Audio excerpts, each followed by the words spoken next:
invested in. And the President, Honorable Speaker, I remember him speaking to about 22 new fish landing sites in 9 counties in Nyanza and the coast regions, Honorable Speaker. And I have been fortunate to have accompanied the President at least in Kabonyo, Kanyagwar, Kabonyo Kanyagwar, in Kisumu County, and also in Kilifi County, where my brother, the Deputy Leader of Minority, hails from, to commission some part of these 22 new fish landing sites. And in a way, Honorable Speaker, this is one investment that is going to change in a big manner and in a big way how those communities around our lakes and our water bodies, whether be it in the lake in Nyanza, Naivasha, Bogoria, Turkana, or even in the coast, Honorable Speaker, we will be able to reap maximum benefit from the fish that they're able to extract from our water bodies and be able to get these fish processed and marketed from very hygienic conditions at the landing sites, Honorable Speaker. Honorable Speaker, on increasing productivity, Honorable Speaker, the President also did allude to the challenges that he found in office. Honorable Speaker, at this particular time, the conversation since last night, be it on social media, in hotels, and even at our own members' lounge here, Honorable Speaker, has revolved around the cost of living, and principally around the cost of fuel. Honorable Speaker, the President did allude in his address to the nation on some of the challenges that he found in office when he took charge. That, Honorable Speaker, the President came to settle bills of close to 60+ billion shillings on account of fuel subsidies and another close to 4 to 8 billion shillings on account of consumption subsidies that were geared towards subsidizing maize flour, I think, and sugar in the last 2 months of the last regime, Honorable Speaker. And members will remember these are measures that were taken in the run-up to the elections. And Honorable Speaker, there has been a clamor for the reintroduction of these subsidies.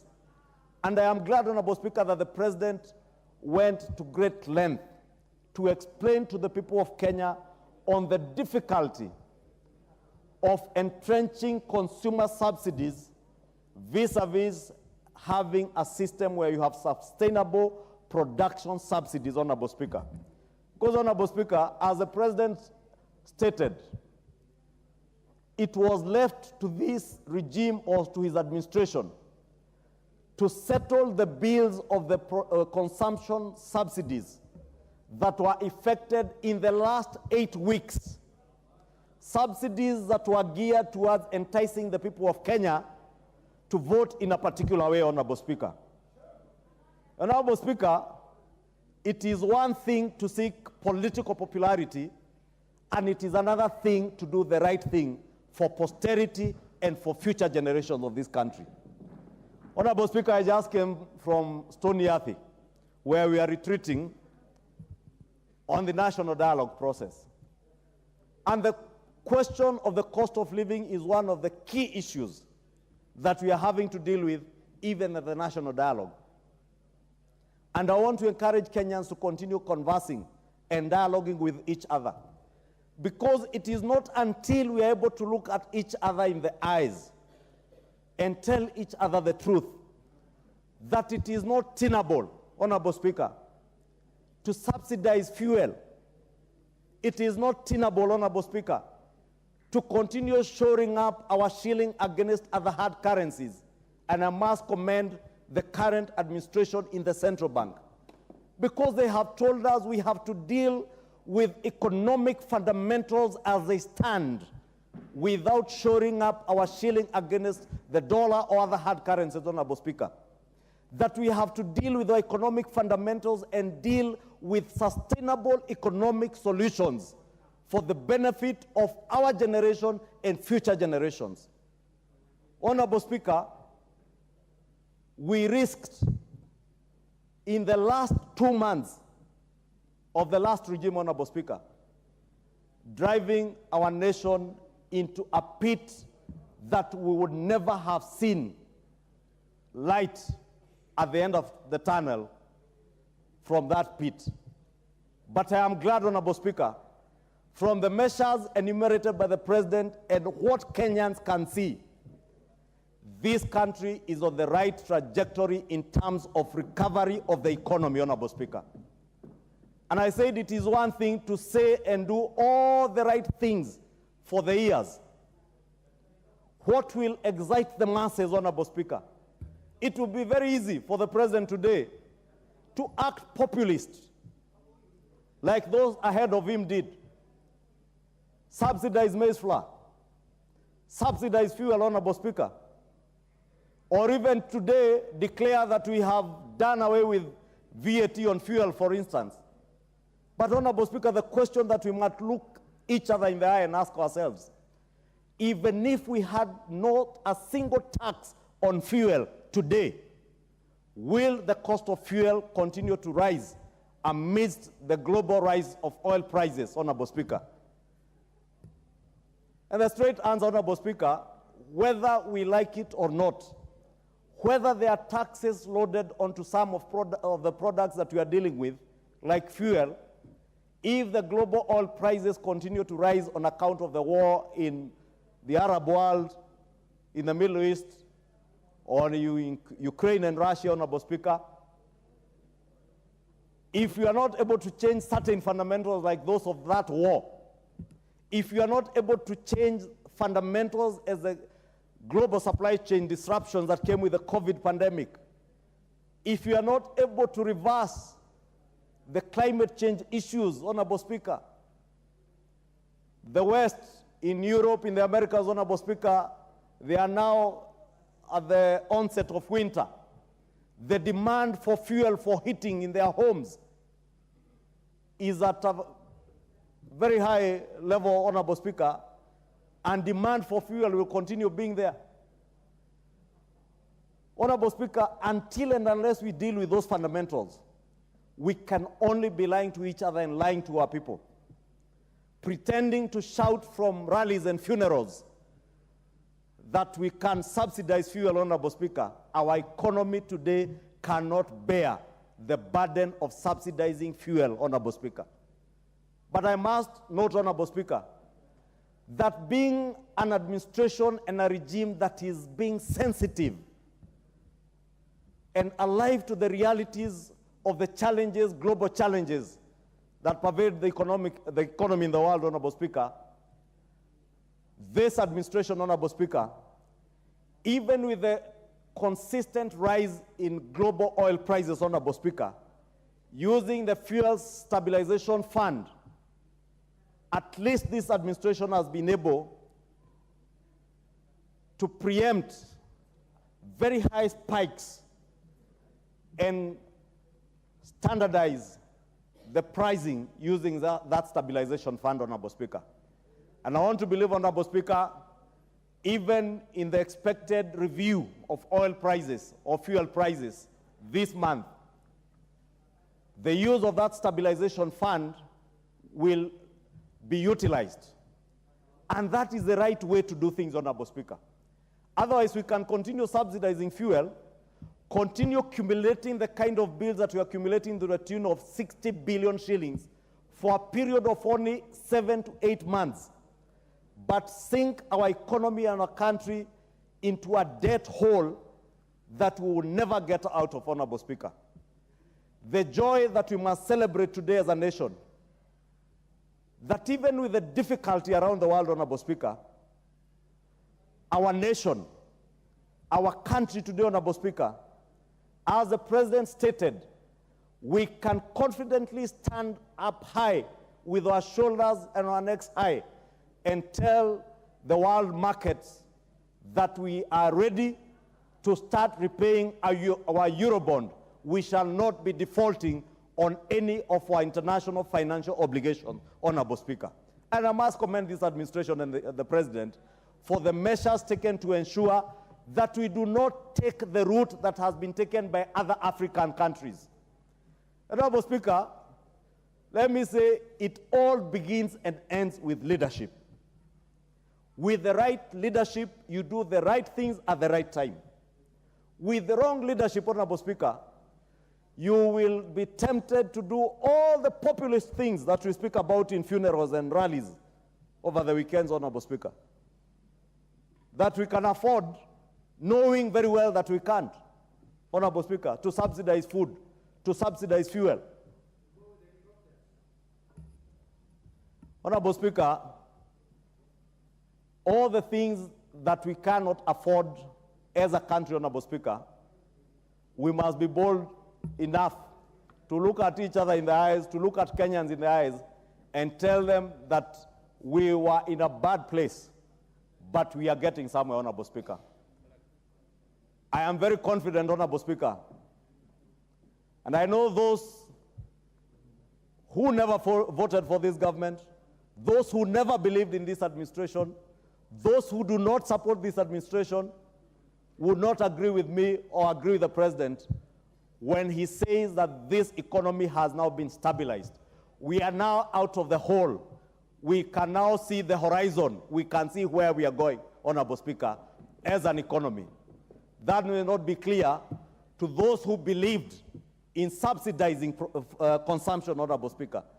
That may not be clear to those who believed that state capture, Honorable Speaker, and the fight against corruption was a war to wage against individuals and not something to do for posterity, Honorable Speaker.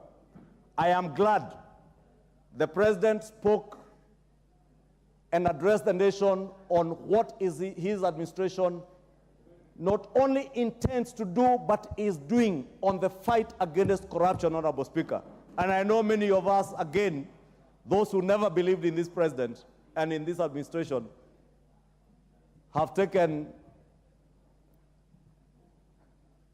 issues, Honorable Speaker, with a mambo ni matatu phrase.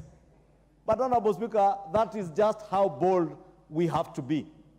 Honorable Speaker, His Excellency the President did allude to the conflict of interest bill.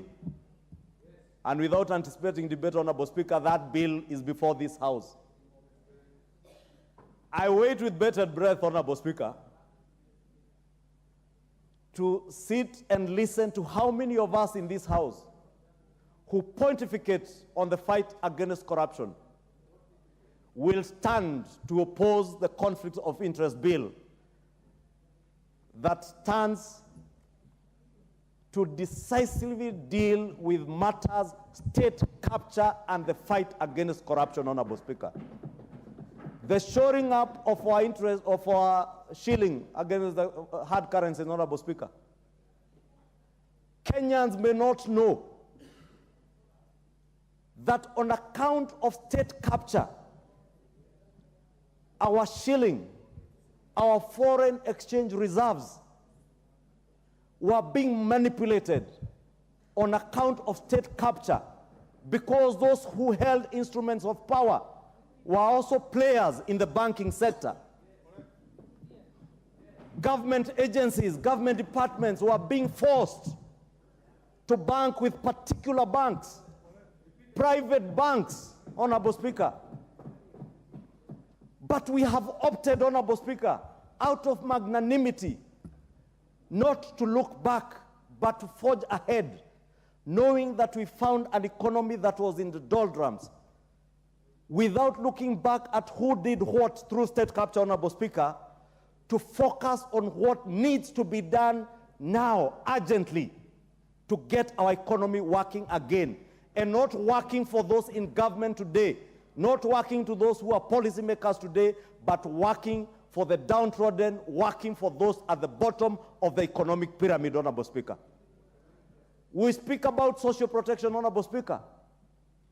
What greater social protection can we speak about if not the National Social Insurance Fund, Honorable Speaker, that seeks to create a social insurance fund for millions of Kenyans who cannot afford their health care today, Honorable Speaker. Honorable Speaker, we may speak until the cows come home, You are on home stretch, Majority Leader. You are on. I have noted the light, Honorable Speaker, and that's why I'm saying I can speak until the cows come home. But I cannot overemphasize the need for all of us to stand up as patriots and do the right thing for our economy. For all of us to stand up and join in the fight against corruption for the sake of our generation and future generations. For all of us to stop being populist and do the right thing to get this economy back on its track, even without looking back, Honorable Speaker, but forging ahead together, united as a nation for the posterity and prosperity of our great people and our nation, our motherland, Kenya, Honorable Speaker. Honorable Speaker, I now beg to note the thanks of the House on the State of the Nation address and request the Deputy Leader of Majority, the Honorable Owen Baya, member for Kilifi North, to second this motion. Honorable Mbaya, you have 5 minutes to second. Not 10. 5. Thank you, Honorable Speaker. Honorable Speaker, one, I want to note the thanks of the House for the President's State of the Nation address by one, noting the President's emphasis on transformation. That transformation is underway. A president gives hope to his nation. A president looks at the sunny side of things for the country. And President William Ruto did just that when he came to this House to deliver his State of the Nation address. That the many things that he has done cumulatively, there is hope for this country, a hope that his better or his bottom-up economic transformation agenda is going to transform this country, put it on the steady, and that this country is looking forward to better days than where we have come from. So I want to commend the President for this speech, a speech filled with hope, a speech filled with promise, but also a speech filled with important items and activities that he has undertaken in the first 1 year to ensure that the country, this ship has been put on the steady. Honorable Speaker, one of the most important things that I thought I picked in this speech, Honorable Speaker, is that better is not just about economic transformation, but it is also about, as he states it in his fourth paragraph, it's also about social justice. It's about inclusivity. It's about democracy. It's also about protection of the marginalized. Honorable Speaker, very many people did not go into the depth of what better is about. It is about social justice. Very many people in this country have suffered, and very many people have suffered under state apparatus in this country. We heard about the many killings that were being carried about by DCI. We heard about the Rivayala bodies. We heard about people being killed by instruments of government. Better has brought that protection of the marginalized, protection of human rights, and protection of the state of Kenya and the people that live within it. So, Honorable Speaker, as we talk about transformation, we are not just transforming the country economically, but also to transform the social justice, to transform the fight against corruption in this country, and Honorable Speaker, to also to bring law and order. Honorable Speaker, very many people, I'm sure, were surprised when the President actually fired some of the officers in government. Some of them were taken to court very fast on allegation of corruption, something that we had not seen, to drag in investigation for many years in the past. But, Honorable Speaker, we have seen what better also means in the social justice sector. Honorable Speaker, if you go through the President's speech, you also see that he notes and he is aware that we are in extreme difficult conditions economically as a country. He knows that. He doesn't run away from that fact. He notes it, but he does not just note and step there, but he gives us a way in which we can get out of the doldrums that we find ourselves in this country. First, Honorable Speaker, he talks about the transformation in agriculture, the inputs he has made, the kind of infrastructure laid out in agriculture. Kenya is still an agrarian country. The manufacturing in this country will come from nowhere else but from agriculture. It behoves on the head of state to ensure that he develops the sector of agriculture. And, Honorable Speaker, the subsidies in fertilizer, the seeds, the input, the credit that goes into agriculture, Honorable Speaker, will bring us positive results as we trudge on the way. Honorable Speaker, I note with appreciation when the President says we are putting the shame of hunger to rest for this country. And I think every year this Parliament sits back one time and says, you know, we have hunger in this country. We need to mobilize resources. But the President has decided to take the bull by its horn and has told this House in his State of the Nation address that henceforth we must put to shame the issues of hunger in this country, that we must stop, that every time we have to give food to people because they're hungry, we need to grow food. Everybody needs to grow food so that there is enough food for the nutrition and also for manufacturing in this country. Honorable Speaker, the President also notes the transformation in education. In the 12th Parliament when we were here, we had very many issues with CBC, and everybody was apprehensive about how CBC was going to be, what junior secondary was going to be, what senior secondary was going to be. But the President has steadied the ship, and in his State of the Nation address, he talks about it with passion, with precision, that the education sector in this country is on the right foot and is going to steer it in the right foot. As I can see the light is on, Honorable Speaker. But you know, I am on the high. And your time is up.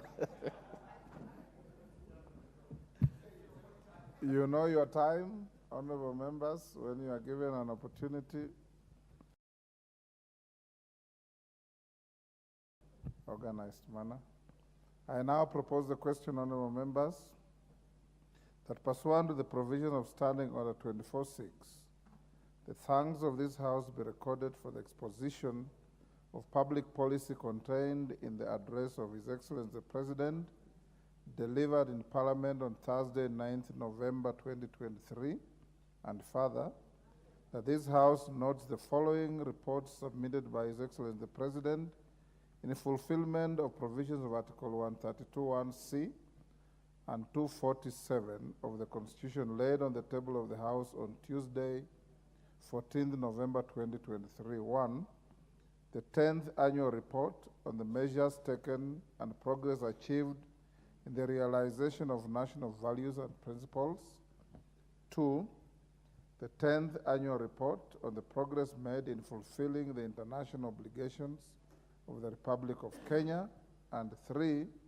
The Annual Report to Parliament on the state of national security. Victor Koech. Yes, Honorable Ruku. Mr. Speaker, I rise on point of order number, standing order number 97. Following the immense interest of this presidential speech or address to this House, we reduce the time from 10 to 5 minutes so that every member from the both sides. The time is already 5. I already gave you direction that the mover had 30 minutes, the seconder 5 minutes, every member speaking 5 minutes. Okay. And the leader of minority, even when he wishes to speak, 20 minutes. That's okay. Thank you. The following members will also Thank have you. 10 minutes each if they wish to speak. The chairman of the Departmental Committee on Justice and Legal, the chairman of Departmental Committee on Defense, Intelligence and Foreign, and the chairman, Departmental Committee on Administration and Internal Affairs. Those three, if they speak, will be given 10 minutes each. Member for Chepalungu. And the chairman of? Thank you. He's a stranger to the standing orders of this House. Yes, thank you so much, Mr. Speaker. While I rise once again to speak on the speech by the President of the Republic of Kenya, while doing the same as actually fulfilling what the Constitution requires of him under Article 132(1)(c), the President, while addressing the nation, he chose to speak from his heart. He actually spoke about the issues touching on common mwananchi. This is a president who knows what the Kenyan wants out of him. The president deliberately chose not to continue with the culture of borrowing. The president talked about the subsidy, and he deliberately chose to go to the way of doing subsidy in production. While doing the same, we as a country have realized that the fertilizer prices have now come down by a margin of 4,000 in a record 1 year. In so doing, the production of maize has increased by almost 80%. This is in line with bringing the level of anger that our people have been facing for so long. Mr. President as well talked about what he is doing and what the government, not his government, but our government is doing to increase the cost of milk. And particularly, this is so dear to my constituency that solely depends on milk production as a way of living. Mr. Speaker, as I speak today, my constituents are depending on milk with the cost of 31 shilling a liter. With the intervention, deliberate intervention that the president wants to bring, that is in terms of installation and doing surveys on where to install milk coolers.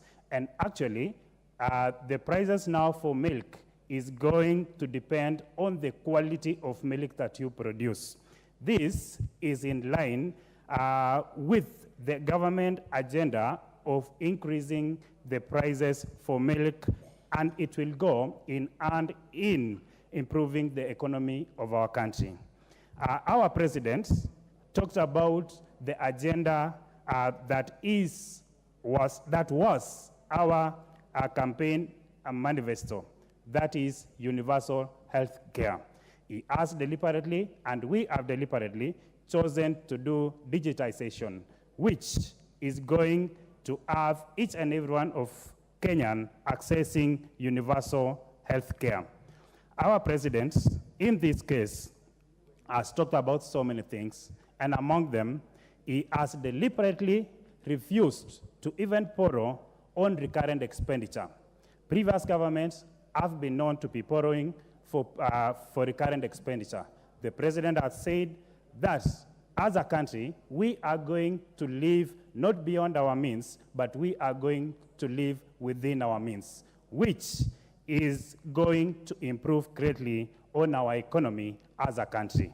Mr. Speaker, with a few remarks, I want to support the motion and to echo our president for knowingly knowing what the Kenyan wants, what the common mwananchi wants. This is in line with the talk. There is a pastor in Mombasa who said there is a period between giving a promise and a period in which you deliver the promise. The period in between delivering a promise and giving a promise is called wait. The president has told us that our government, within the shortest time possible, is going to work on the manifesto, and upon recovery of our economy, our roads are going to be constructed. We are going to get better electricity accessibility. We are going to get better accessibility to water, to clean water. Thank you, Mr. Speaker, and I support the motion. Thank you, Victor. Shakil Shabir. Thank you, Mr. Speaker, sir. Mr. Speaker, I would like to comment on the speech of His Excellency the President. Mr. Speaker, His Excellency the President has recognized and based himself on the three pillars in the Constitution: the pillars of economic justice, the pillars of political justice, and the pillars of social justice. In the speech, I have heard that they recognize the fact that we are in hard times. In hard times, you have to take hard decisions. And we must also be able to cut down our costs. What I didn't hear, and I'm sure it's there, is the fact that there must be certain deliberate way to reduce our costs, reduce the amount we are spending ourselves. Mr. Speaker, I come here in Parliament and I see flowers, 5,000 shillings per setting. I think those are the things we need to stop, not only here, but in all the ministries. Mr. Speaker, sir, His Excellency the President, I was so pleased to hear about his issues on corruption. Mr. Speaker, sir, they've talked about state capture.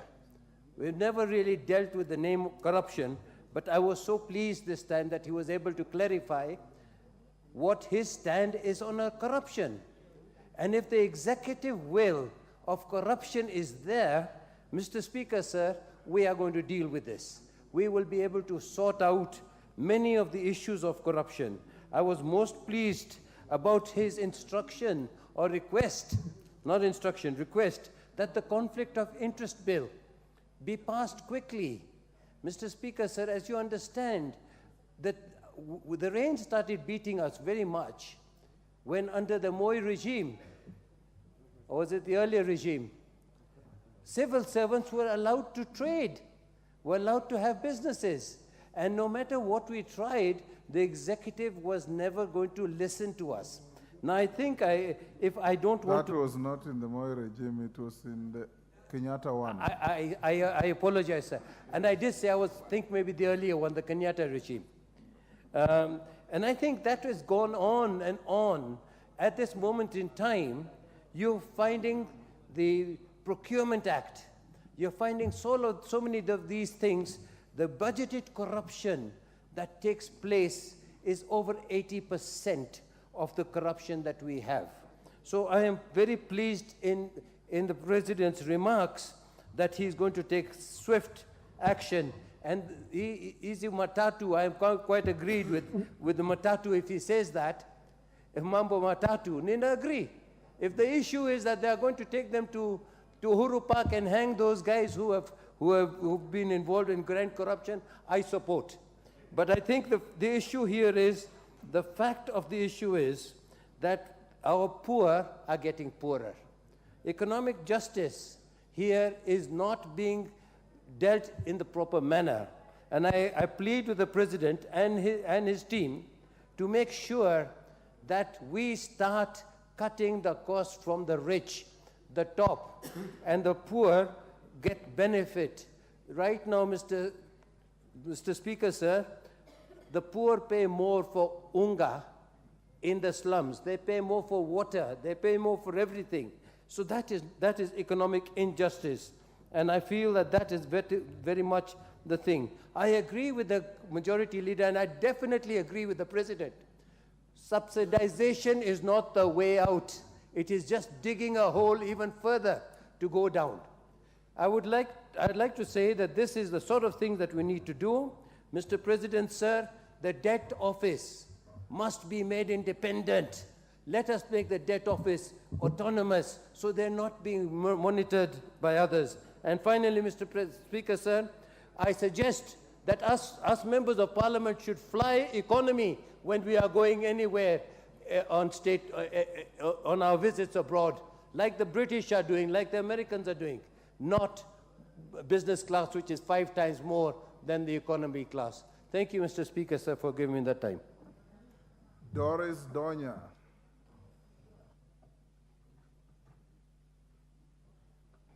Thank you, Mr. Speaker. I note very well when children are taught in school and they are told of developing countries and those that are developed.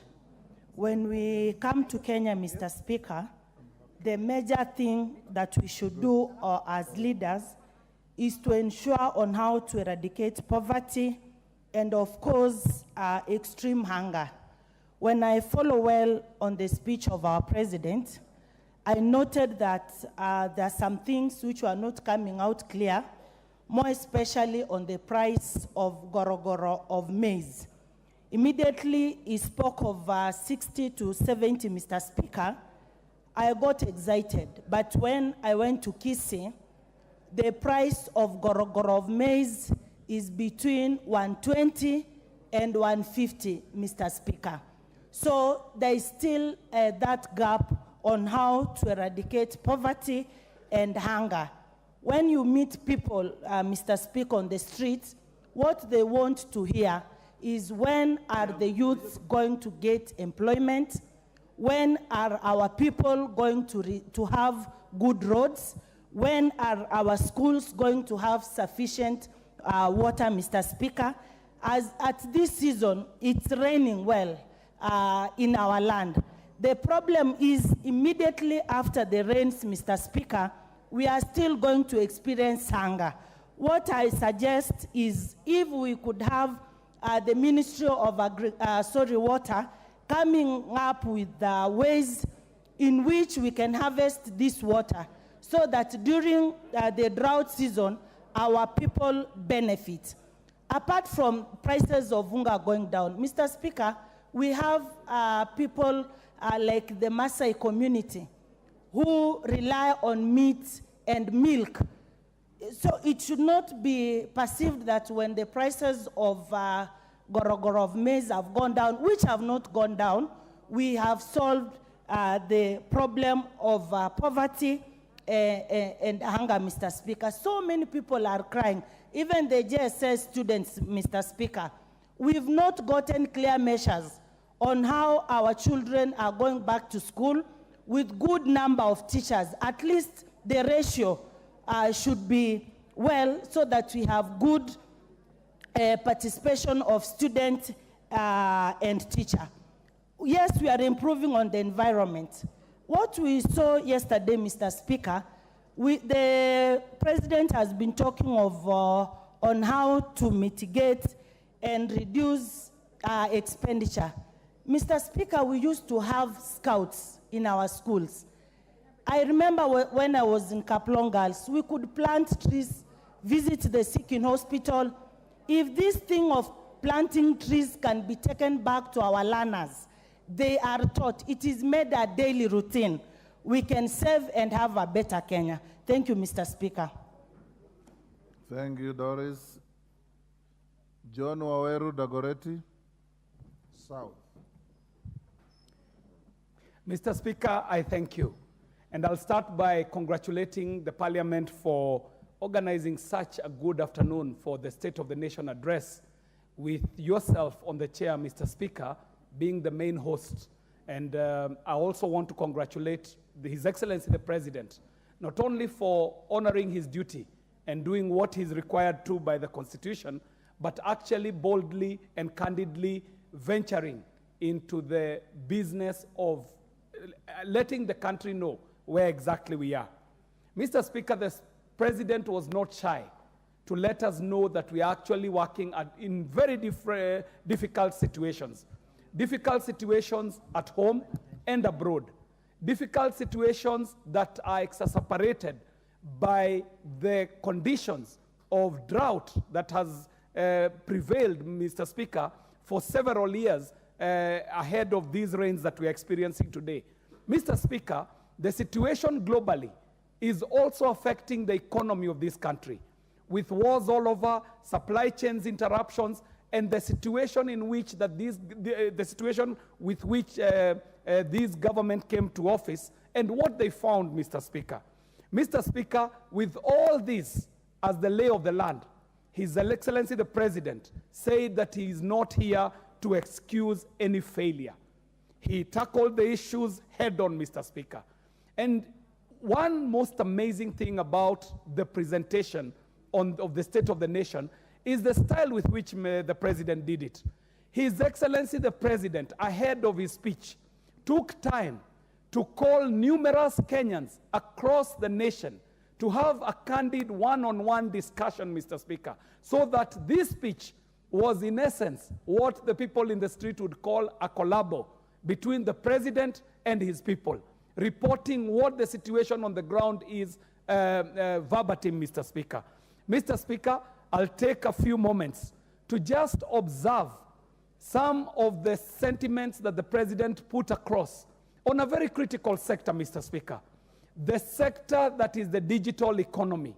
Mr. Speaker, the President took time to report on the project called the Digital Superhighway, Mr. Speaker, where the government is intending to roll out 100,000 kilometers of fiber, around 25,000 Wi-Fi hotspots around the country, around 1,450 digital innovation hubs, meaning that if this project takes off, in every single ward of this country, there shall be a digital innovation hub, Mr. Speaker.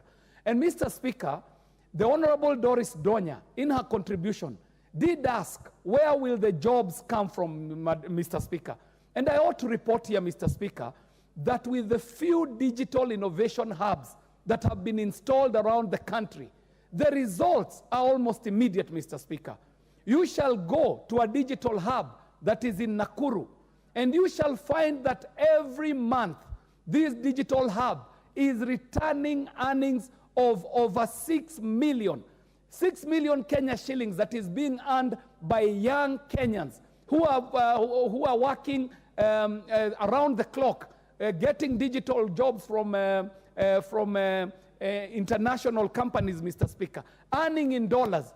Mr. Speaker, you go to Rift Valley Institute, that is the same that is happening. You come to the Dagoretti South constituency, Kabete Technical, PC Kenyanjui. And Mr. Speaker, I'll take this opportunity to let members know that the digital innovation hubs in your constituency shall be an investment that shall pay dividends almost immediately, Mr. Speaker. So, Mr. Speaker, the impact of the plans that are being laid out as enumerated by His Excellency the President, actually going to start earning or gathering fruits, Mr. Speaker, immediately, and he rolled out his ideas for the mid-term plans and the long-term plans. Mr. Speaker, I take this opportunity to also, Mr. Speaker, congratulate His Excellency the President on ending it on a high, giving hope to this country, Mr. Speaker. In short, the speech was short, punchy, and to the point, and it was very well loaded, Mr. Speaker. I thank you for this opportunity. Thank you, Kiaria. John Badi. Thank you, Mr. Speaker. Mr. Speaker, I was here on Thursday last week and I listened to the President carefully for 1 hour, 6 minutes. Mr. Speaker, the President sold us hope. And today I've also listened to the Majority Leader. He has sold us excuses.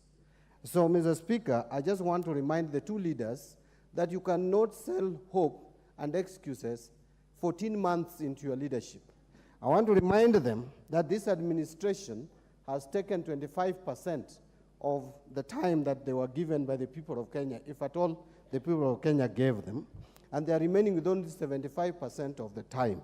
And this is not the time to tell us that you have stabilized the economy when the facts and figures are pointing opposite direction. This is not the time to tell us that we are out of the hole when we know we are inside the hole and we are continuing to dig the hole even further. Mr. Speaker, where is the evidence that we have stabilized the economy? Number one, if you want to know that the economy is stabilized, you will have to check the interest rates. The interest rates, Mr. Speaker, on government premium instruments like treasury bills and bonds are in the region of 16 and 18%, signaling that our banks would definitely and certainly charge around 24%. That is not an economy that has been stabilized. Mr. Speaker, our shilling is on a free fall, we know it. And no matter how many excuses you give us about it, we deserve answers to that. Mr. Speaker, the other issue that we need to look at is inflation down. The answer is no. Actually, the only inflation that has gone down is food-led inflation. But non-food item inflation is biting this country and biting it hard. And starting with the prices of fuel products, yes, we know there are challenges in the global economy. There are challenges in the Middle East, which again you were told, Mr. Speaker, during the times of campaigns, but that time you were saying our prices of fuels had nothing to do with the problems that we are facing in Ukraine and the rest. I don't want to go that direction because we have talked about it a lot of times.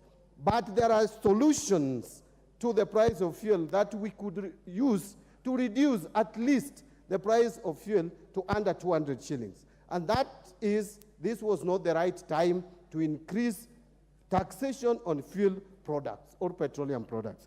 It was done, Mr. Speaker, against the advice of all economists, leading economists in this country.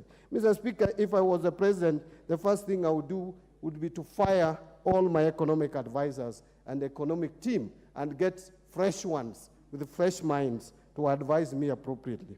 The purchasing power, Mr. Speaker, of Kenyans has been eroded. And therefore you are telling Kenyans that they are better off. Where is that evidence? Ask Kenyans in the streets of Eldoret, streets of Kisumu, streets of Mombasa, streets of Nairobi. I don't know what percentage of Kenyans will tell you today that their life is better than it was a year ago. Most Kenyans will tell you that their lives are worse off. You cannot, when economy is not doing well, you cannot increase or change taxation policy to the disadvantage of consumers. You cannot increase taxation when when people are struggling. And therefore, where we are, you have affected the purchasing power. When you affect the purchasing power by reducing people's disposable income, what is the net effect? The net effect is reduced demand for goods and services. What is therefore, again, the net effect of that? Low production. What is the net effect of that? Unemployment. And therefore, how are you helping the economy?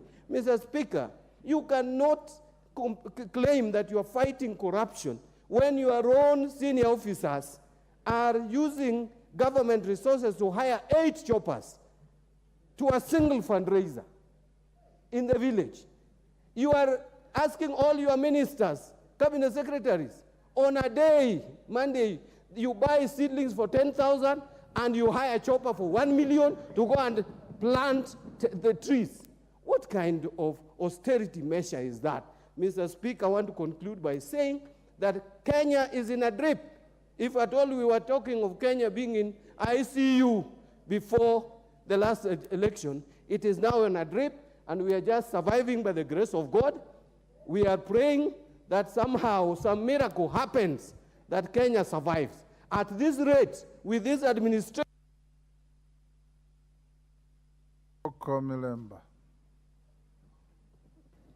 Thank you, the Honorable Speaker, for this chance. I was also here on Thursday to listen to the President on behalf of the people of Muhaya. And Honorable Speaker, I listened with my third ear. And one thing, as a student of Eastern government and also a student of Ruto Vandaba on speech, I was happy that the President was very confident, and he actually gave hope to the Kenyans. He was also very clear in his mind to say what was truthful, what could be done, and what could not be done. And that's what this country possibly needs, because we cannot afford to live a lie. And that is the general outlook of what I saw in the speech. And what the Kenyans really need now is hope, because he was able to explain where we were, where we are headed to, and where we intend to go to. Honorable Speaker, there are 3 remarkable things I will highlight which were spoken on. Number 1, the President was able to speak on the issue of education. And on education, he explained an array of reforms that he has brought to bear to try and improve the education system. And I must begin by thanking the President, because I've been in the education system for a long time, Honorable Speaker. And I know that employment of teachers has been and is still one of the biggest challenges that we do face. And that even in previously would only employ 5,000 teachers every year, and in 5 years would employ about 25,000. But it's remarkable to actually indicate that within his reign, in 1 year's time, he has been able to employ 50 or 55,000 teachers. And that's actually remarkable. I know they are not enough, but I must begin by congratulating for that, because I've been around and I know what happens. He forgot to indicate that also in terms of promotions, we have been having a lot of stagnation of the teachers. And I will be asking this Parliament, when the supplementary budget comes, to actually vie money for promotion of teachers. But he forgot to say that within the period in which he has operated, we have had a promotion of 14,000 teachers in the first phase, 6,000 teachers, and now 36,000 teachers who have been advertised.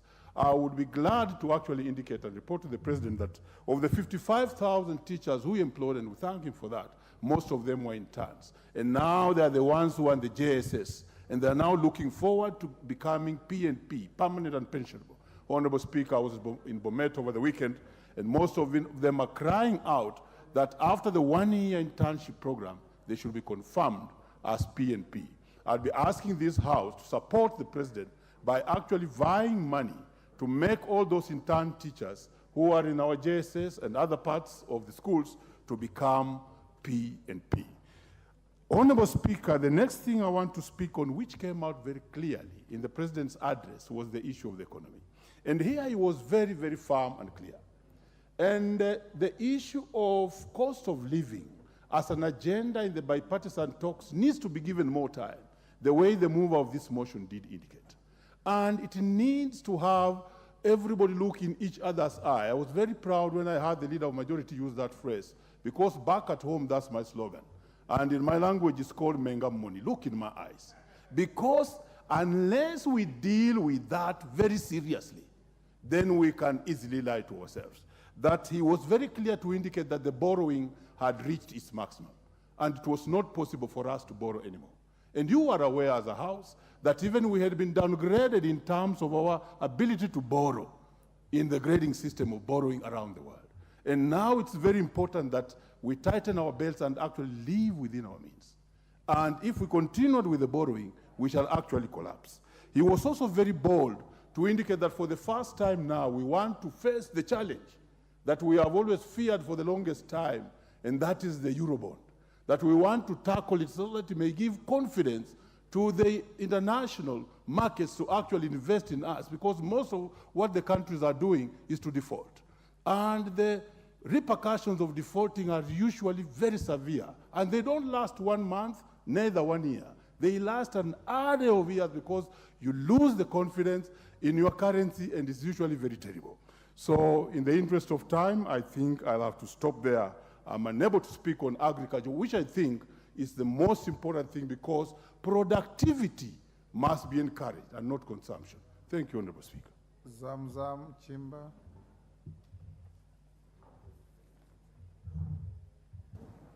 Asante sana Mheshimiwa Spika, na mimi nikiweza kuchangia katika hotuba aliyotoa Rais hivi karibuni. Mheshimiwa Spika, najua hali ziko ngumu sana katika taifa yetu, lakini ningependa kumwelezea Mheshimiwa Rais kuwa wale wanaokushauri wawe wako na uwazi na wewe. Si vizuri hapa tukiona wabunge wanampigia upatu wakati ambapo wanajua kuna matatizo. Mheshimiwa Spika, kiongozi mzuri ni yule anapenda kuambiwa hapa kuna shida, hapa uko sawa.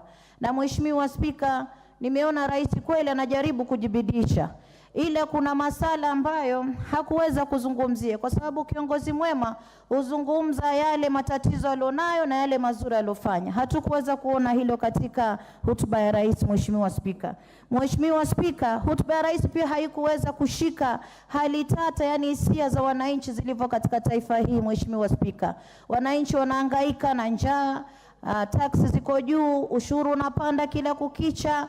Tumeona zingine katika vitambulisho, tumeona chakula kimepanda juu. Mheshimiwa Spika, kwa hiyo wananchi walikuwa wanasubiri kusikia atashika masala gani yanayogusa mwananchi wa kawaida wa kule chini. Mheshimiwa Spika, Mheshimiwa Spika, nikizingatia kuwa mafuta ama fuel pia imepanda juu, na ukiangalia stima pia imekuwa katika hali tata katika nyumba za Wakenya wengi. Mheshimiwa Spika, Mheshimiwa Rais pia aliweza kukwepa swala hili kulizungumzia, na mimi nataka kumwelezea kuwa Rais ndio unajaribu, lakini nafikiri unawashauri ambao hawakushauri vizuri.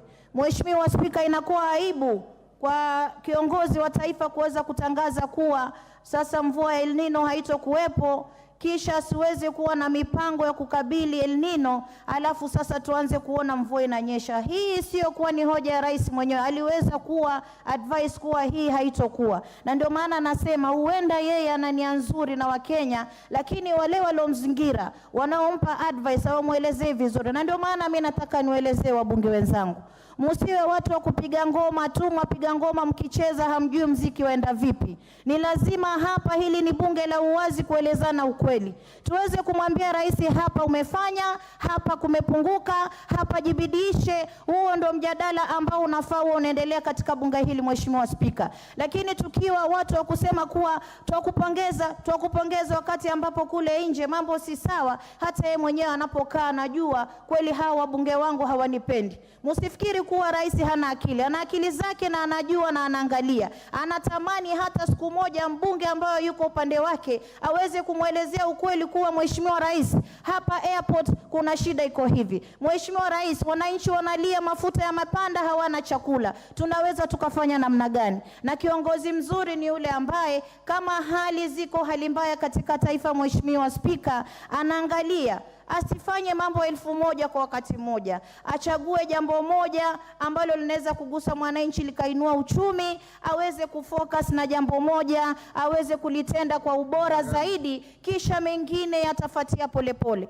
Lakini Mheshimiwa Spika, ukimwangalia rais, amezingirwa barabara, amezingirwa miundo msingi, amezingirwa agriculture, sijui ataka kufanya mambo 50 kwa wakati mmoja, wakati ambapo uchumi hauko sawa. Na ndio maana mimi kama mama Mombasa sio kuwa nachukia, hapana. Nampenda tena sana, lakini nitakuwa mwazi kwake kusema kuwa hali si sawa kule mashinani, na wala asiwasikize hawa wabunge wanaompigia kengele na ngoma. Asikize huku sisi tunamuelezea mambo halisi yaliyoko kwenye kule mazingara ya wananchi kule chini. Mheshimiwa Spika, sisi mpaka wakati huu tumekubali huyu ndio rais, na sisi tunataka kusonga mbele kama Wakenya kwa sauti moja. Na vile tumekubali, twasema asidanganywe hapa na hawa wabunge kumpigia ngoma, ni kuzuri, tunakusifu, hapana. Kama mama Mombasa, mimi nakwambia rais, hata hawa walimu 59,000 ambao umeajiri, nataka kukwambia ukweli kuwa Mombasa County tulipata walimu 6 peke yake kwa walimu 56,000.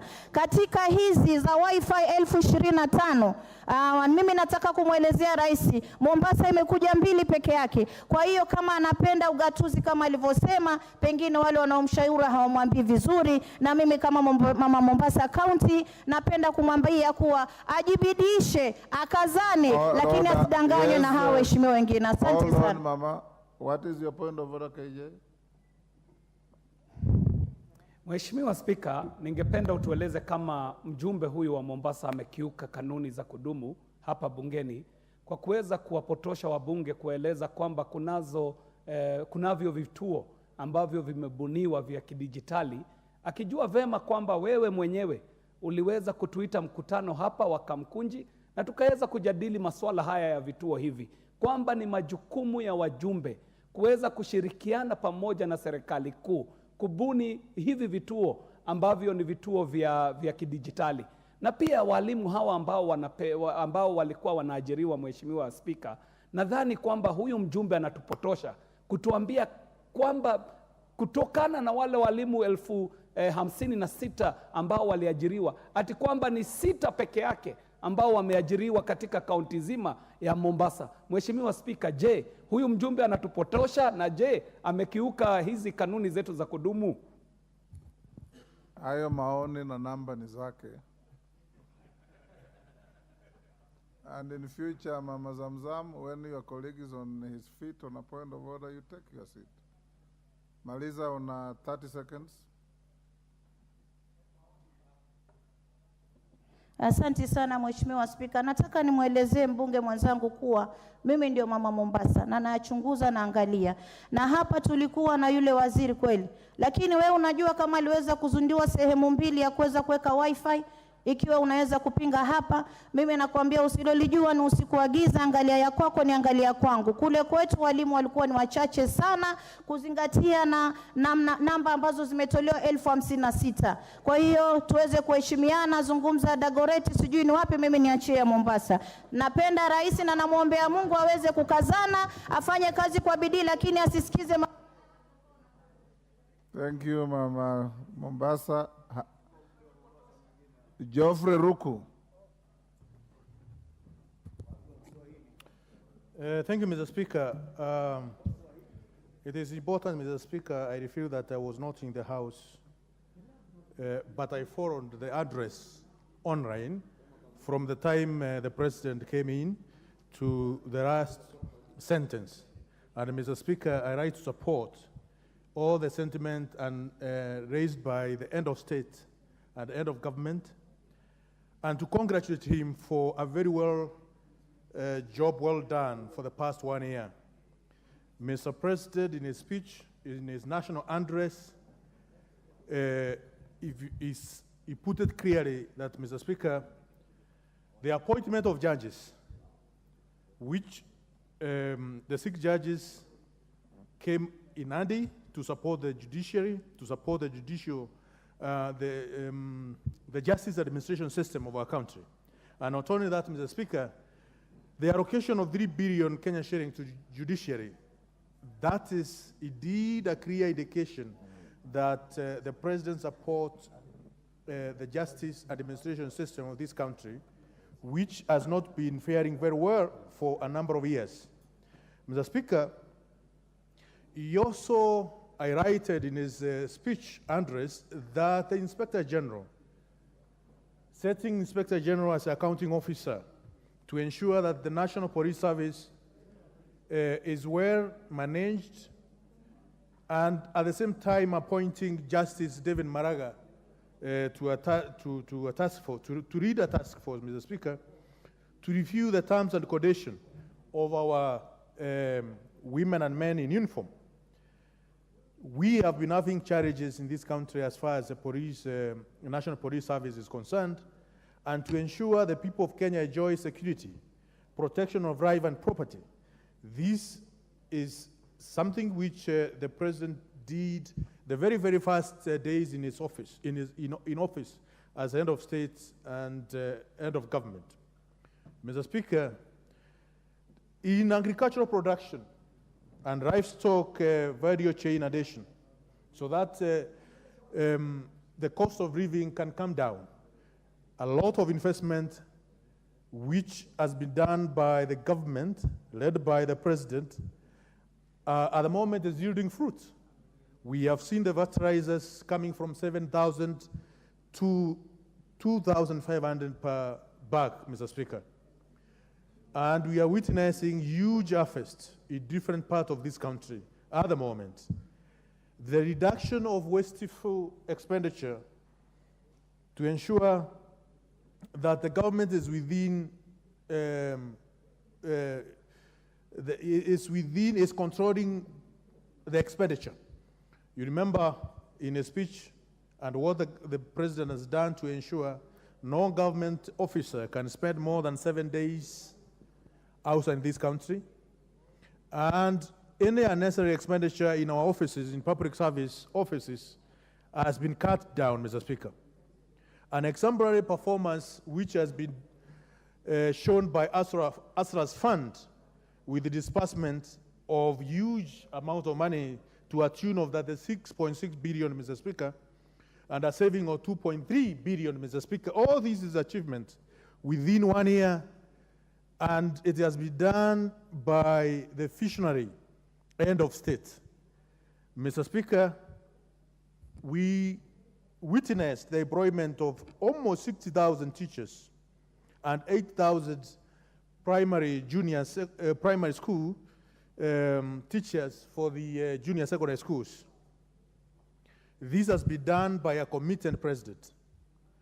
And in his speech, he clearly outlined that, and it is known to each and every person within the Republic of Kenya. This is something which has never been done in the past, and it can only be done through commitment, passion, and diligence in service to the people. Mr. Speaker, the passing of a universal health bill, as well as the primary health act, Mr. Speaker, and the Facility Improvement Financing Act, which the government, led by His Excellency the President, has championed to ensure there is enhancement of health care. Your time is up. James Nyikal. So that you don't appear to be unfairly truncated when you are contributing, you look at the clerk, there's the amber light that warns you. When the amber comes on, you have 1 minute. When the red comes on, you are switched off. James Nyekal. Thank you, Mr. Speaker, for giving me this opportunity to comment on the President's speech, which is in line with our constitutional requirement, Article 132, to indicate the measures and taken and the progress made in achieving the principles that guide us from Article 10. Mr. Speaker, my summary of this really is, once again, we had a list of policies, promises that are to be done. And let me say, a fair amount of report on process indicators, which means what needs to be done and where we have reached. But actually, it did bring us to what has actually done. In my view, at these times, what we expect, Mr. Speaker, we expect results that affect our daily lives, not good plans, not processes that have been put in place. For example, Mr. Speaker, we will not tire of talking of the cost of living. We keep saying that actually we cannot go into subsidy, but if you have a crisis in your hands, you first of all deal with the crisis before you go for long-term measures. We keep saying, for example, that the cost of fuel cannot be touched because it is a consumption subsidy. I'll never be convinced, Mr. Speaker, nobody can, that a subsidy in cost of fuel is consumption. There is no single mover of economy like fuel. So in my view, subsidy on fuel may be a better production subsidy than even fertilizer, which we all agree is actually a production subsidy. And when we say the cost of fuel is a problem that arising from other events in the world, why are there differences within the region? As Mr. Speaker, the cost of fuel has about 5 levies and a heavy VAT tax on it. Those are things that we can handle. So I was expecting that at least that one we will take care of.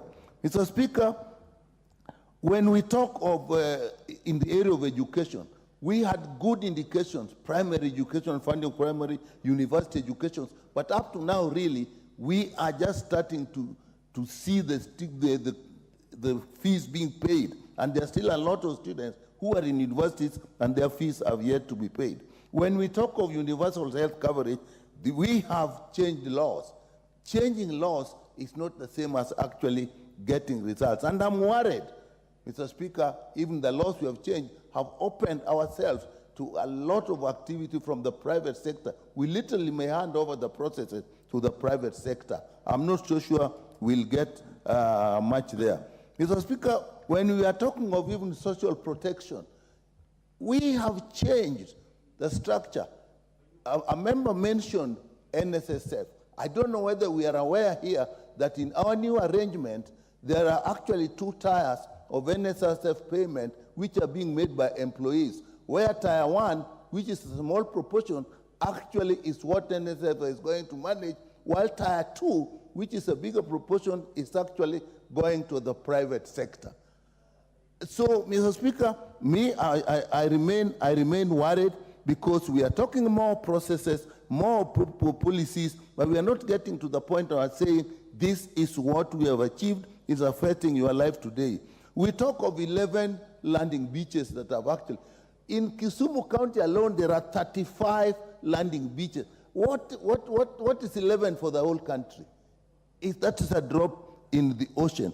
When we are talking about the justice system, what we are saying, we have employed judges. You can employ people, you can put money, but if the governance structures are not working, you still will not get results. So what we are looking for is results.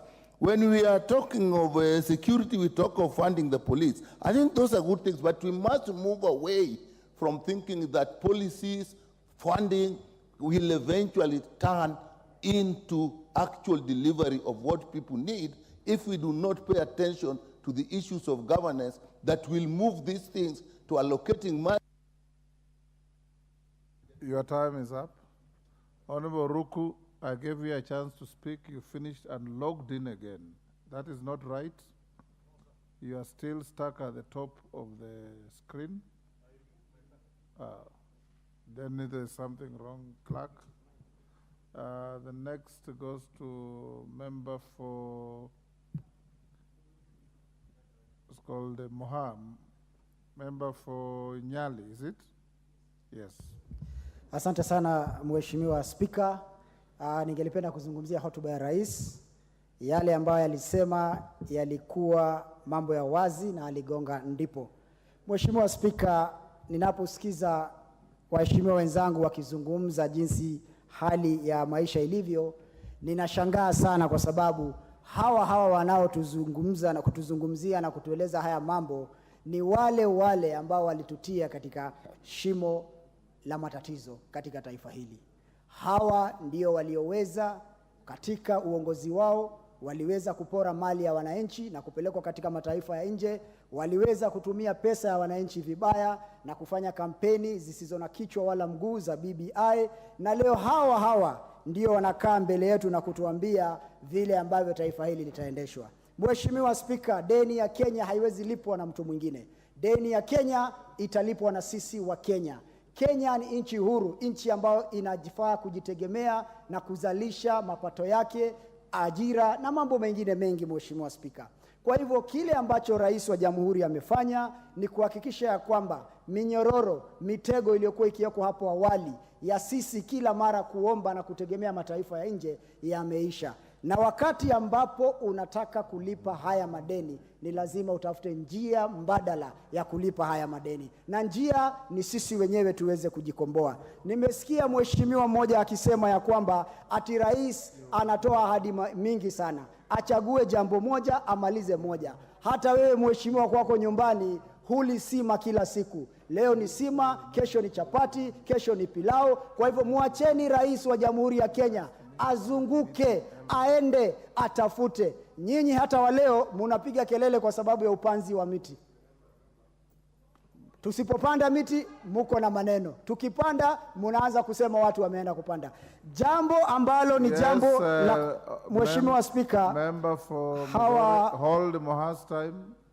Yes, Fatuma, what's the problem? Mheshimiwa Speaker, I would like to, honorable member, to explain to us who exactly is he talking to, because he keeps on pointing at the three of us and saying hawa ndio walichukua deni, hawa wanapiga kelele mti ukipandwa. Tungeomba utuambie kamili unamzungumzia nani, na kama una habari, mimi huu ni mwaka wangu wa kwanza kuwa kwenye bunge hili, sina deni la mtu. Order, Fatuma, you are out of order.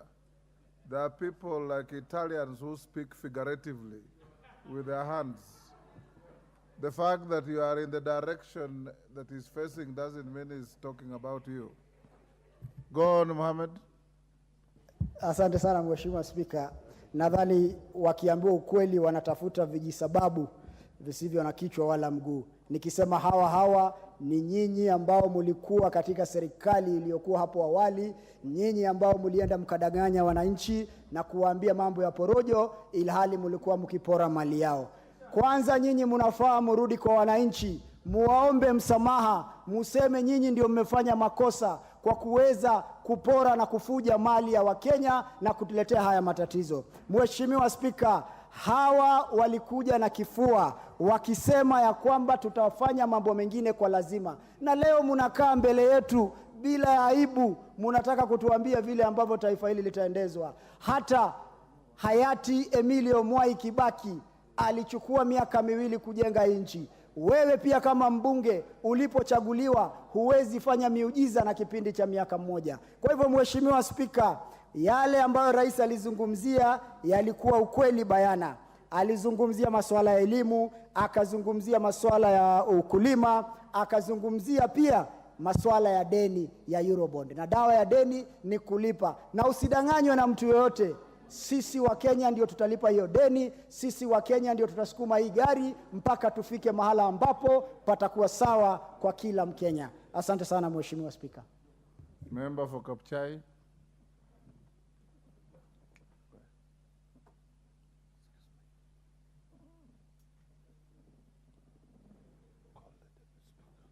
Okay, thank you, Mr. Speaker, for giving me this time to speak on the speech of the President.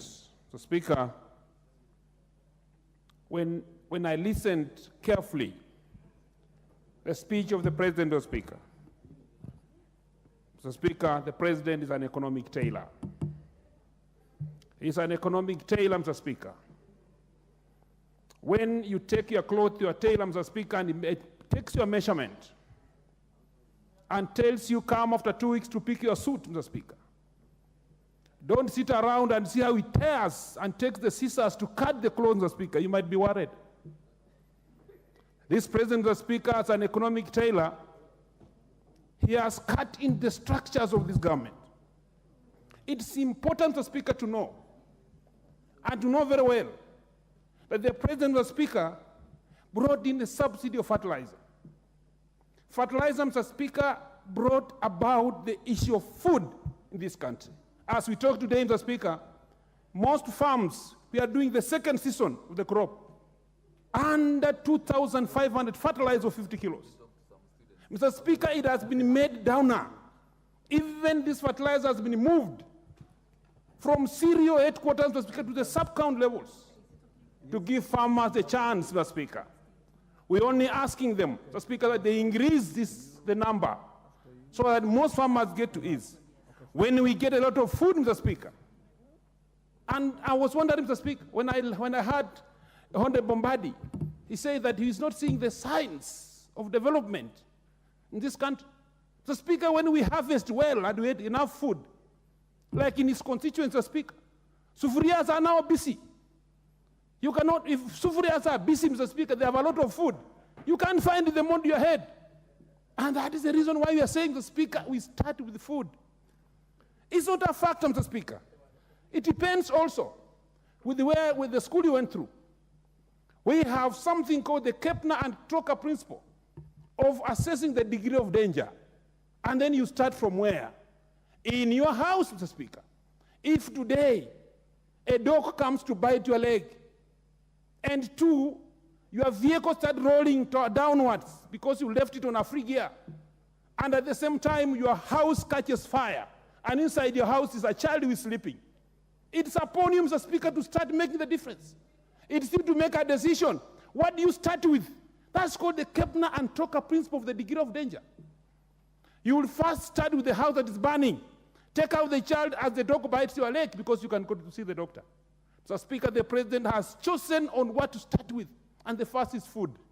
If we stabilize the food factor, so Speaker, Madam Speaker, this country is getting somewhere. Two, Madam Speaker, infrastructure to the sensitive areas of this country.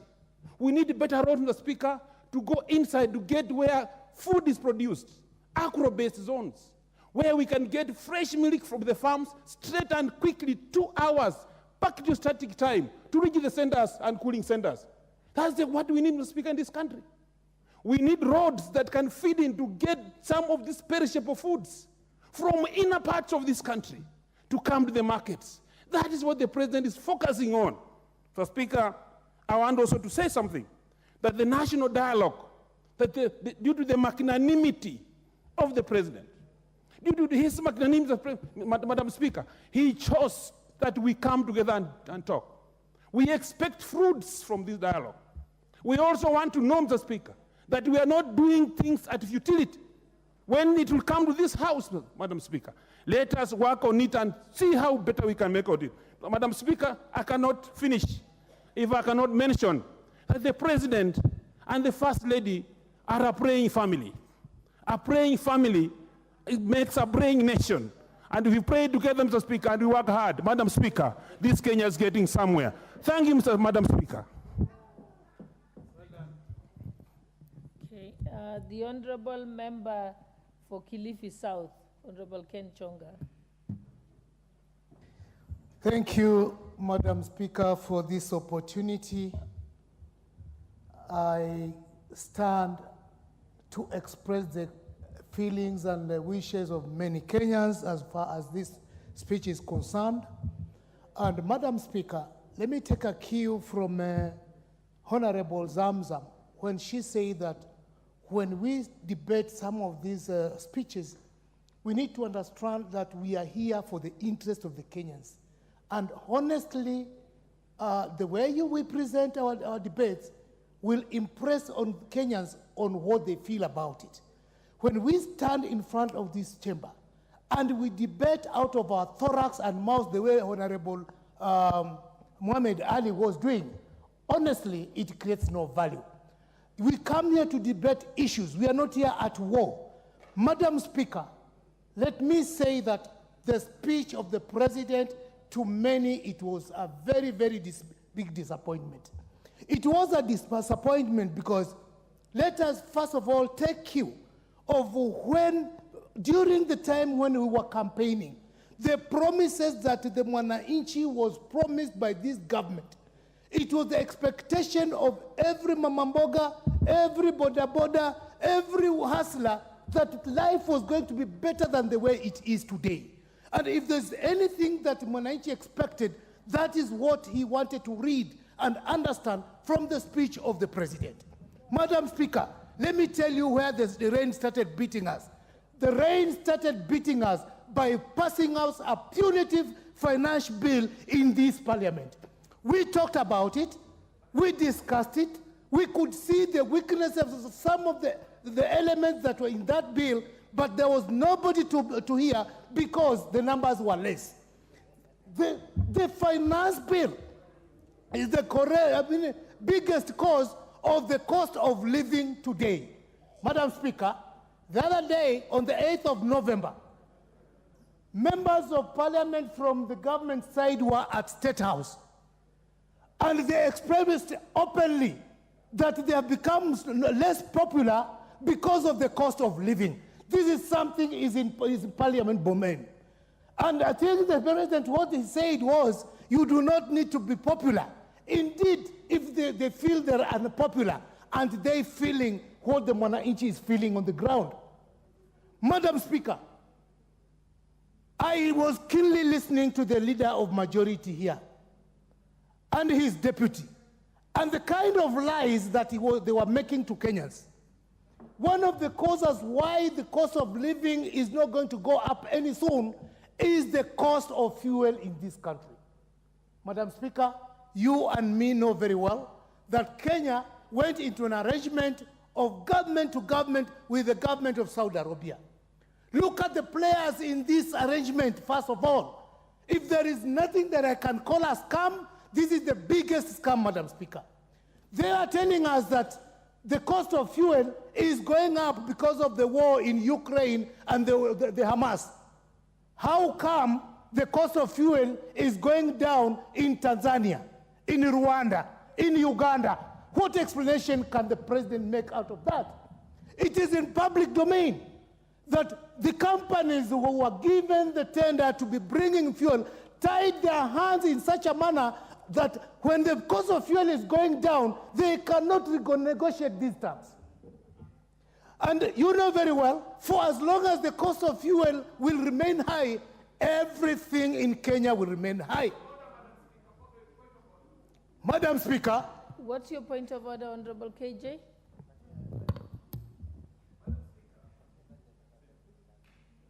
Madam Speaker, as emotive and as misinformed as the Honorable Chonga might be, is it in order for him to say that we are speaking lies here or the President is speaking lies?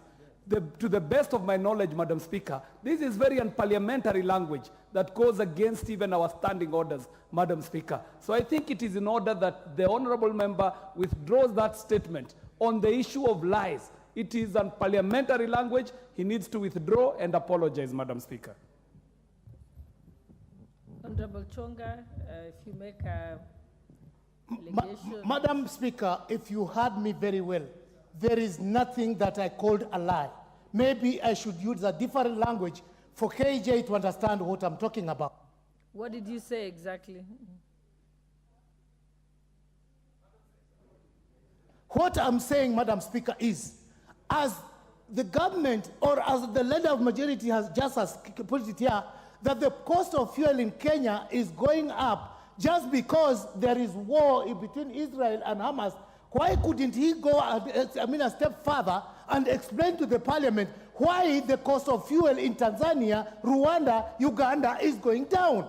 Simple. And if you did not understand it, for the Honorable Chonga, it is not your place to decide what a member says. You say your view and let the member say their view. Thank you. I stand guided, Madam Speaker. Madam Speaker, I know my time is up, but I just want to make this submission. And if you'll allow me, because KJ has taken almost 1 minute of mine, I want us to come to the realization that the Mwananchi is actually suffering. As much as we are fixing the agriculture sector and many other sectors, we need to know how the cost of living can come down. And if we play around with this matter, I refer back to what Pastor Mackenzie said, Kitawaramba. This government is in place because of the people who put this government in place where it is. It is the same people who are complaining about how life has become so unbearable. Conclude, Honorable Member. Give you an extra minute. Thank you, Madam Speaker. So conclude. I'm concluding. Madam Speaker, with that realization that we are where we are because of the promises that we gave to the Mwananchi, be you on the opposition or on the government side, the feeling of the people on the ground is the same. Langu mimi Kiswahili nataka kusema, tusingoje kiwarambe. If we insist that everything is correct and yet everything is going wrong, then kuramba tutarambwa. Asante, Madam Speaker. The Honorable Member for Narok West, Honorable Gabriel Tongoy. What is your point of order, Leader of Majority? Honorable Speaker, thank you, Honorable Speaker. I came running from the office. So if I pant, Honorable Speaker, it's because I came running. You know, I'm a stickler to the rules and procedures of the House. And I was listening as the Honorable Ken Chonga made his contribution and challenged on a point of order by the Honorable KJ. He asserted that he had not used the term lies. Honorable Speaker, we must be a house that adheres to our own rules and procedures, because the Honorable Ken Chonga asserted that the kind of lies being said to us by the Leader of Majority and his deputy. And Honorable Speaker, there is something called statement of fact. Honorable Ken Chonga has been in this house long enough to know our rules. Therefore, he cannot, on the basis of a point of order raised by Honorable KJ, assert that he did not use the term lies. He actually stated that the kind of lies being told to us, and you know, we were not speaking to Ken Chonga, we were speaking to the country, and we were not telling lies. That language is unparliamentary. We must not allow the Honorable Ken Chonga to get away with it, because we are degrading the dignity of this House by allowing members to utter careless statements without substantiating, without giving facts. Give us a statement of fact. What is it that the Leader of Majority said or his deputy said that was untrue? Honorable members do not tell lies. The Honorable Member for Kilifi North cannot be telling lies. You had He's the an Honorable Member of Parliament. Chonga, let him finish prosecuting. Honorable Speaker, I want to ask Honorable Speaker if the Honorable Ken Chonga will not apologize and withdraw that term, Honorable Speaker. I would want to move, Honorable Speaker, on standing order number 107, 108, that I ask you, if the Honorable Ken Chonga does not apologize and withdraw, that you find him to be grossly disorderly, and I shall be moving to name him Honorable Speaker, because we must restore the dignity of this House, Honorable Speaker. As I contributed, I asked all of us to be patriotic enough and to be leaders. There are things you can say in funerals, there are things you can say in rallies, but you cannot say in such an honorable House, Honorable Speaker. And I know it is exciting for those who are who are politicians and not leaders to want to say things that will excite the masses, Honorable Speaker. Honorable Speaker, if you can also protect me from the member for Busia, and I keep teaching our Honorable Speaker, allow me to keep guiding the Honorable member for Busia. When you find what I'm saying is unpalatable, you went to school to be able to stand in your position, articulate your issues, don't shout from your seat. You can shout from markets in Busia, but not in this house. Honorable Speaker, this house we articulate, we debate. It is a debating chamber, not a shouting chamber. I know it's common to shout in some places in Busia, but not in this house. Honorable Speaker, I would beg that you do require Honorable Chonga to withdraw and apologize, failure to which, Honorable Speaker, we shall be moving to name him. Honorable Chonga, I have just been able to substantiate from the confirm from the clerk that you did in fact say that the kind of lies by the leader of majority and the deputy, and went on to allege, I've checked that with them. So I'll just bring to your attention standing order number 91, responsibility for statement of fact. The member shall be responsible for the accuracy of any facts which they are alleged to be true and may be required to substantiate. Again, when you are informed that you had made those remarks, you said that it was not in fact true. And now it's been confirmed by the Hansard that it was. And then, and if you do not convince me, then I will move to standing order number 107 and finding you liable for disorderly conduct. I'll give you a minute to respond to that. Madam Speaker, I regret to say that I think I was not understood well. The statement that was made by the leader of majority and his deputy is that by virtue of the war in Israel and the Hamas, the prices... Chonga, I was giving you an opportunity either to apologize, withdraw the remarks, then you can proceed. But you're making it worse by restating again. Are you disputing what is on the Hansard? Yes or no, Honorable Chonga? I cannot dispute what is on the Hansard, but I'll stand by my word. Chonga, then we will let you sit down. You can leave the house and confirm and then come back. Okay, Madam Speaker. And then we can decide your fate in another 10 minutes when you have confirmed. Proceed. No, you are disorderly. Honorable Chonga, I have not given you the mic. Hold on. Honorable Chonga, would you like... Honorable Chonga. Honorable Chonga. Honorable Chonga, you did not have the mic and you proceeded to speak. Then you will just be held that you keep away from the house for the next 2 sittings. Let us proceed. The Honorable... I think it was member for Nakuru. It was the Honorable West. Member for Narok West. Yes. Thank you, Madam Speaker. And I want to thank you for giving me this opportunity. He has not begun, then you can make your point of order. Let him make... To contribute to the President's speech. Madam Speaker, I was in this house when the President was addressing to the nation, and in fact seated where I'm seated today. And I had the opportunity of not just be listening to him, but even looking and reading his body language. And I was so convinced that the President really was aspiring hope to Kenyans. And the President really gave a history and a journey that Kenya has walked since he took over in less than a year, in almost a year ago. Madam Speaker, he managed to address several issues so important to Kenyans, ranging from matters economy and the trajectory of Kenyan's economy, of course, my issues of food security, matters to do with the security, the housing, UHC, and many others. And I want to mention a few, and of course, starting on matters national security.